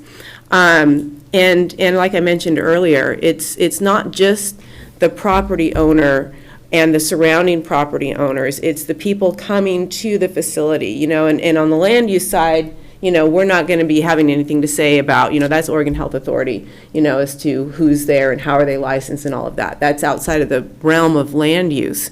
But, transportation impacts and how many people are coming and going, and it's been mentioned, in the context of overnight facilities, which is not really what we're talking about any longer, but, food service and what have you. There's a lot that goes into balancing, the exercise of the police power that the board will be undertaking in adopting an ordinance, whatever that ordinance looks like. How is it protecting the health, safety, and welfare of the citizens of Deschutes County? And then, is it reasonable, or is it just based on, we have to do something, that's, one could argue that might not be reasonable. Or one could also argue that it's not reasonable to open it up as broad as possible because of the potential impacts on health, safety, and welfare. I have no position on this whatsoever. All I can do is say that you're going to have a lot of people that feel strongly for or against, and that's your job as the board, to consider that in the fact finding to support an ordinance. And so, yeah, there is an opportunity for people to be heard at a reasonable time in a reasonable manner. That's the due process side. And then, to take all that input, give direction to CDD to develop ordinances that really do advance that purpose overall. It's kind of a long-winded explanation. I feel like, a land use professor. And we're putting information on the record, just even by having Yeah. these discussions. Great. Interested Yeah. parties are following. The 150,000 registered voters out of our population of 200,000. There's going to be more information to be able to digest, say, oh, that's the conversation, or that's what we're talking about. I mean, it's good just to even be talking about it right now. Great, thank you. And if I'm hearing you correctly, as we are collecting testimony on these time, place, and manner rules, we need to be mindful that if people are proposing things to us that could lead to a reasonable system, and we ignore that input, then it opens us up to legal challenge. Yes, it depends, I always try to err, as I sat as a hearings officer, to lay out arguments that were presented to me, and obviously that's in a quasi-judicial role. This is a legislative role. It's different. There's different standards that apply. You don't have to acknowledge every piece of testimony that came in, but if the overwhelming amount of testimony was that, there are going to be all these problems, and the board could be argued to have ignored that evidence and going ahead and proceeding in the way, or flip it the other way around.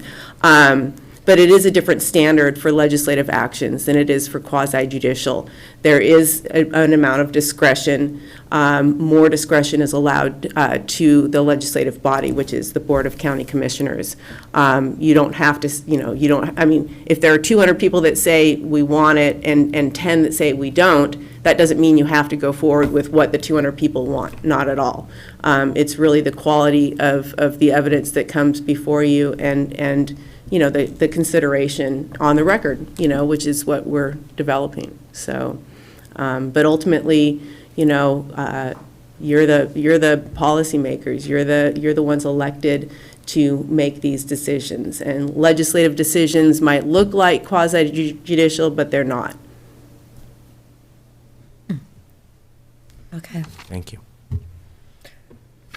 So we don't need a motion. You are going to proceed, and when then might we expect you back? So the timeline. We do have a timeline here, don't we? There is a timeline, at the end of the memo from Monday, Okay, I that I see can it. just give you an overview, certainly. We're aiming for the first evidentiary hearing with the Planning Commission on September 29th. And that means that we have to submit our 35-day notice to Department of Land Conservation and Development on August 25th. So we have to have something in a not to use the word reasonable, but in some sort of shape that generally reflects what's going to be at the hearing, amendments and findings by that date. So we have 2 weeks, 15 days to kind of get that out there. And that doesn't mean we can't, play with it a little bit. And obviously the expectation is that public input from that point forward will further finesse it, but we do have to have kind of our first draft ready by August 25th. Depending on how long the Planning Commission deliberations take, we anticipate those would be October 13th and 27th, depending on if they need it. Aiming for a board hearing on November 28th. And this is to be able to deliberate on December 5th, and then first reading December 14th, and second reading December 28th. I think you've taken care of the rest of this year, have you not? It's a So, tight yes. little Spring for container. Thanksgiving. Yes, Christmas, Yes, that's our general- Thanksgiving, New Year's, who's going to be playing in the Rose Bowl? Yes. Just rolled back our plan to have the week of between Christmas and New Year's without Board of Commissioners meeting. I'll be here. There's always Zoom.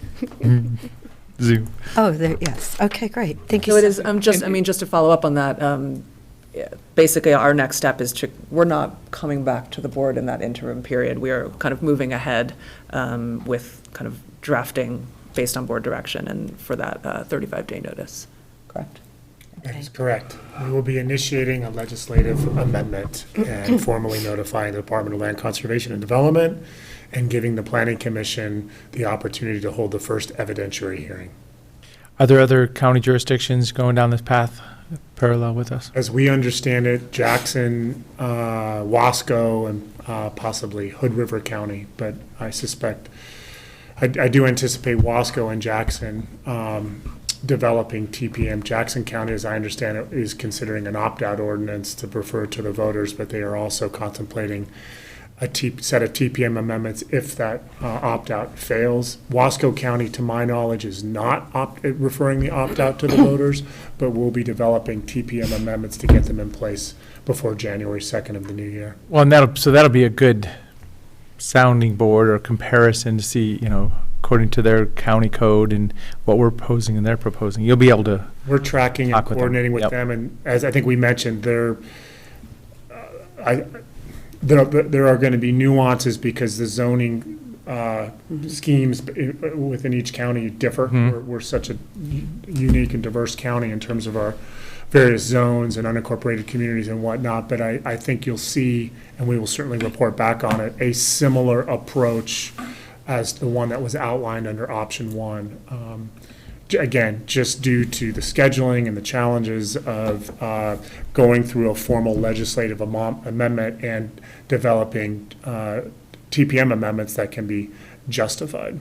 So, Peter, did you mention Clackamas County then? Are they I know they've putting the opt-out measure on their ballot. Are they working on TPM? I haven't heard yet, but it's possible, and certainly we can reach out. We will reach out to the county planning directors to get it. We meet monthly, and we'll have an understanding of, psilocybin is a topic that's on every agenda. So we'll certainly keep this board and certainly the planning commission, to the extent that they're interested, with an understanding of how other jurisdictions are currently county jurisdictions are approaching psilocybin.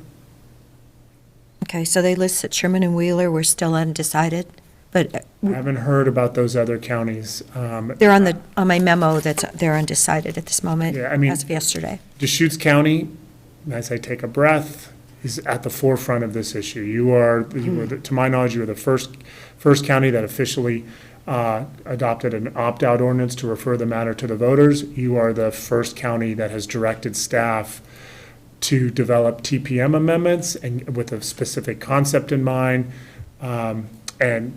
If all things being equal, we will likely be one of the first that is before our planning commission to contemplate these TPM amendments. So we don't have the luxury of looking ahead to other jurisdictions that have had these conversations, that have engaged their legal counsels, that have engaged their county commissioners with questions and comments.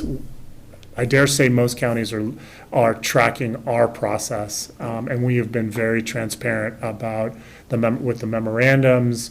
I know Dave has, he mentioned previously, just concerning the opt-out ordinance framework, that I believe that was shared, and there was sort of acknowledgement about how that terminology and framework was useful for other counties. So Deschutes County is, leading this effort, as we've done in the past under other topics. I was under the impression that there were other counties ahead of us in terms of moving ahead with their opt-out ballot measures, but Not to my knowledge. Jackson County, it could be possibly today, is holding their hearing about an opt-out ordinance, but I'm not aware of. I don't think Wasco County has initiated, for example, their legislative amendment through DLCD. I think they're planning on doing that in September. Maybe they were just expressing their intention, but I was hearing about Umatilla County, and in that case, 62% of the county voters said they didn't want psilocybin when Measure 109 went before them, and I think that's an entirely appropriate scenario for people to refer an opt-out ballot measure to their voters. But Actually, the cities of Hermiston and Pendleton and Umatilla County are doing the opt-out. So in noticing things, Culver in Jefferson County is, but I don't see any other county, any other cities in our region listed. We will certainly keep the board abreast of other counties and their processes. I mean, Tanya will is the point person at this point, and we've already made overtures to Wasco County's planning director, Jackson County's planning director, and as we receive more information about their processes, we'll share that information in a timely manner, likely with the board when we're, after the planning commission's, made a recommendation, but I anticipate Tanya would share with the planning commission and the public and the psilocybin industry that is participating in these processes, what other counties are doing, and summarizing, and I emphasize the latter because it's not our role to understand or articulate the finer points of other counties' approaches, but we would summarize how other counties are preparing their time and place and manner amendments so that there's context and we can learn from one another and even the discourse that's occurring. So again, by the time we come back to the board in November for a work session, we'll have a lot to share, not just about the Planning Commission's recommendation, but also how other counties are proceeding with similar amendments. Great. Thank you very much. Thank you for all your work on this issue. Thank you. Do we have any other items? Should have The valid title paperwork I hadn't seen, or if. I forwarded that to you folks yesterday. Okay. Yeah, so I just happened to have a Printed piece. but storm event at my house with power out and everything yesterday, so maybe I'm missing an email. Yeah, you folks did indicate, though, that you wanted to address that today, and we are kind of coming down to the wire, so I would certainly encourage that we get some finalized language. I did forward you the ballot title, the measure text, and the summary. And I know last meeting, there was some indication that perhaps you folks might want to edit that, so we're able to do whatever it is you would like us to do in that context. So this is a proposed ballot information. That's Caption, information that question, would and go to the summary. county clerk, that would be published in the paper, and then ultimately find its way onto the ballot. That's the language. So Do you have a you want copy? to of alter this? that, now's the time. I didn't brief. Yes.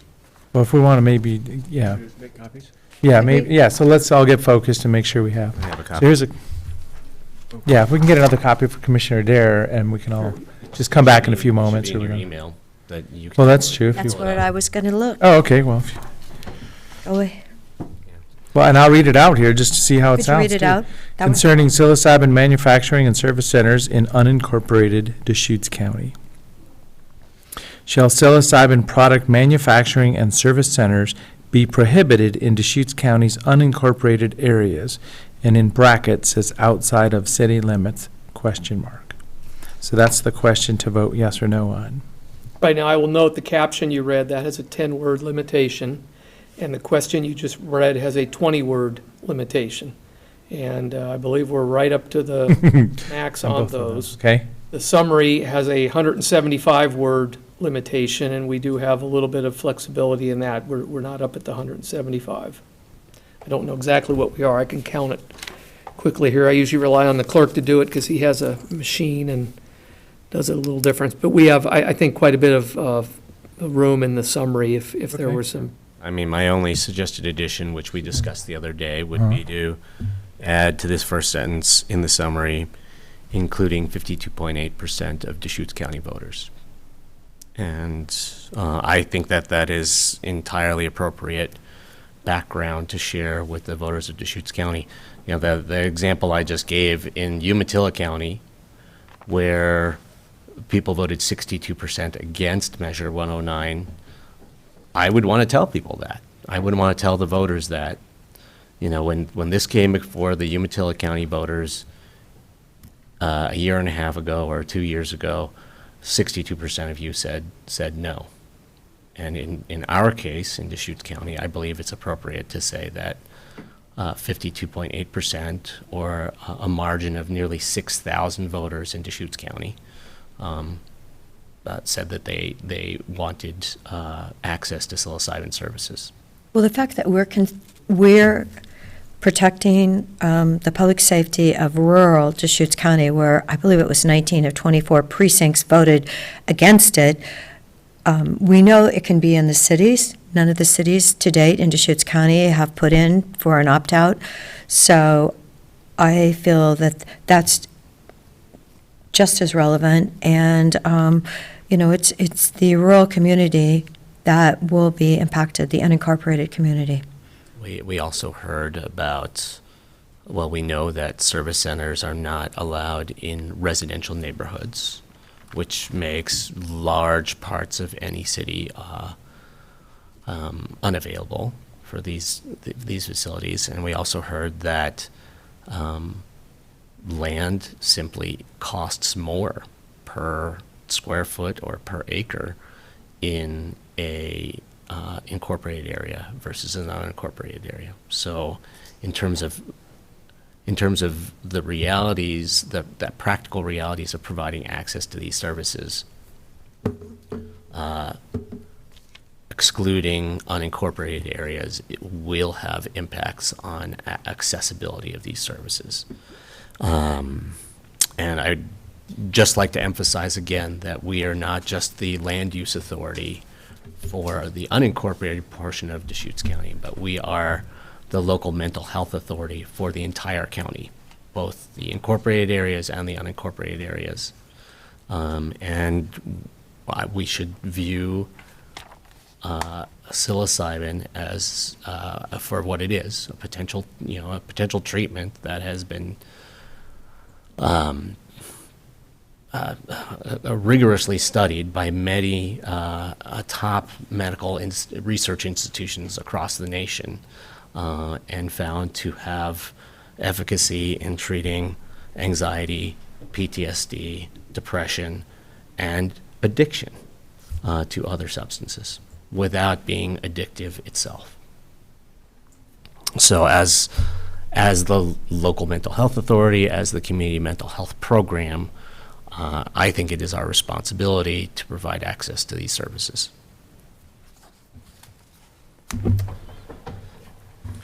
I'm not opposed to saying something about it passed in Deschutes County, and even by the percentage is fine with me, because this delineates, there's a body of electorate, which is going to be a countywide vote, and we're talking about the rural county.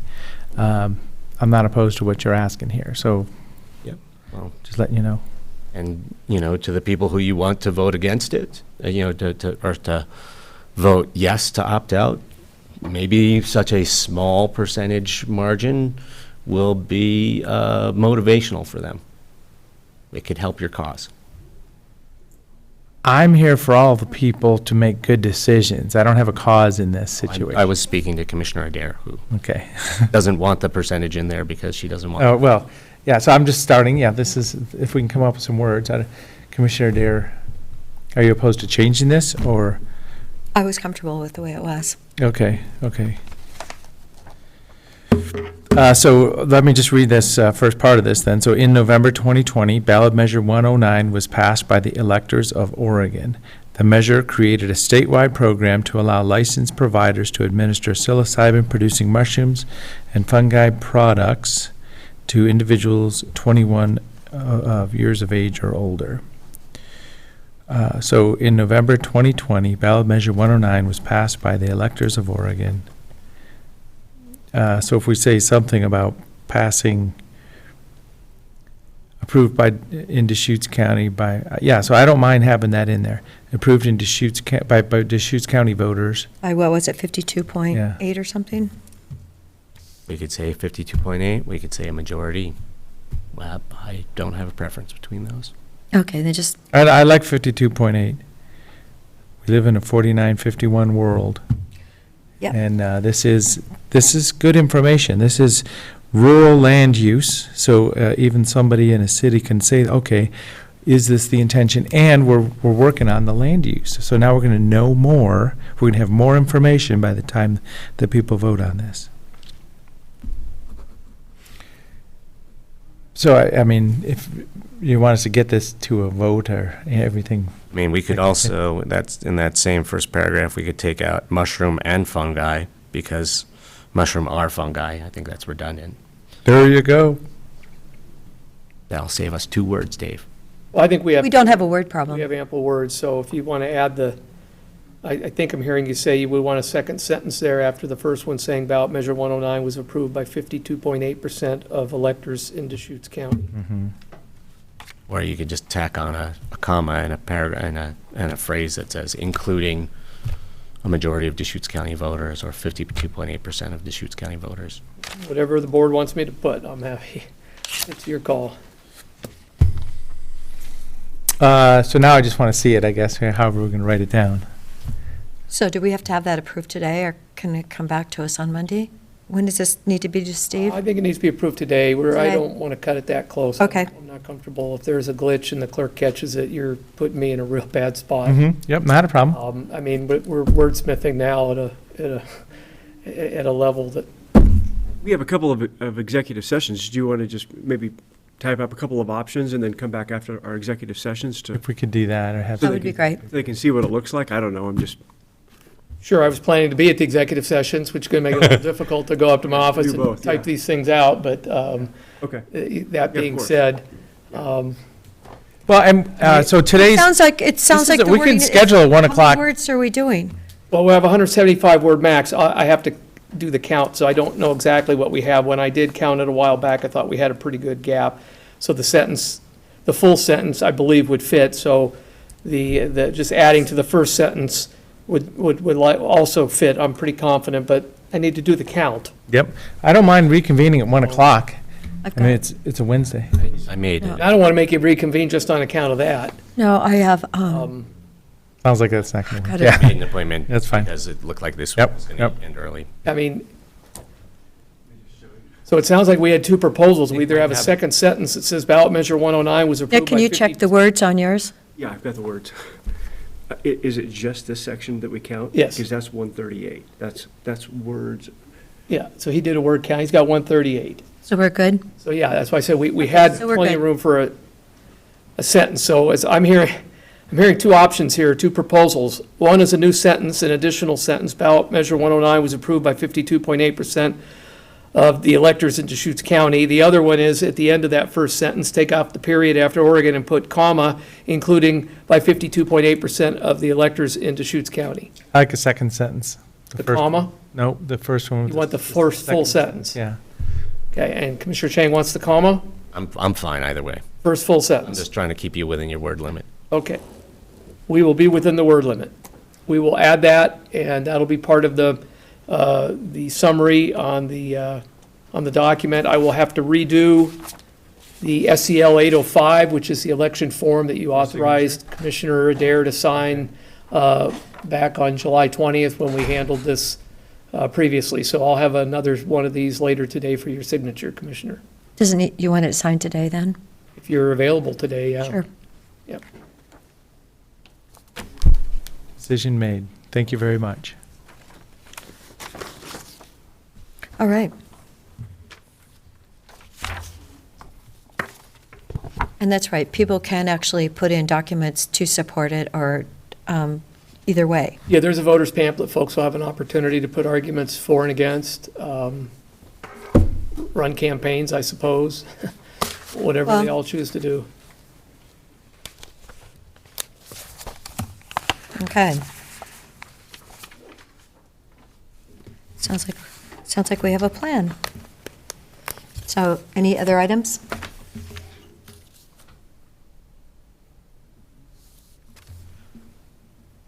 No? Okay, so can we go to executive then? We need to go to executive? Can we take a 2-minute break then? Recording stopped.